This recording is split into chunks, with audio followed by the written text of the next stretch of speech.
വൻകിട കമ്പനികളുടെ ബാങ്ക് വായ്പകൾ കുതിപ്പിൽ. ജനുവരിയിൽ വായ്പ 6.4% ഉയർന്നു. ഫണ്ടുകളിൽ ഭൂരിഭാഗവും ചെലവാക്കുന്നത് പ്രവർത്തന മൂലധനമായി. 9 മാസത്തിലധികം നീണ്ട ബഹിരാകാശ ജീവിതത്തിനൊടുവിൽ സുനിത വില്യംസും ബുച്ച് വിൽമോറും ഉൾപ്പെട്ട സംഘം ഭൂമിയിലെത്തി. ബുധനാഴ്ച പുലർച്ചെ 3:27 മെക്സിക്കോ ഉൾക്കടലിലാണ് ഡ്രാഗൺ പേടകം സുരക്ഷിതമായി ലാൻഡ് ചെയ്തത്. സ്റ്റീൽ ഉൽപ്പന്നങ്ങൾക്ക് 12% സുരക്ഷാ തീരുവയ്ക്ക് ശുപാർശ. തീരുവ ഭീഷണി മറികടക്കാൻ 200 ദിവസത്തേക്കാണ് സർക്കാർ നീക്കം.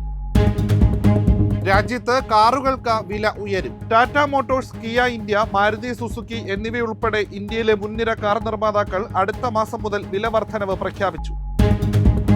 സംസ്ഥാനത്ത് സ്വർണ്ണവിലയിലെ കുതിപ്പ് തുടരുന്നു. ഗ്രാമിന് 40 രൂപയും പവന് 320 രൂപയുമാണ് ഇന്ന് വർദ്ധിച്ചത്. ഇതോടെ ഗ്രാമിന് 8,290 രൂപയും പവന് 66,320 രൂപയുമായി ഉയർന്നു.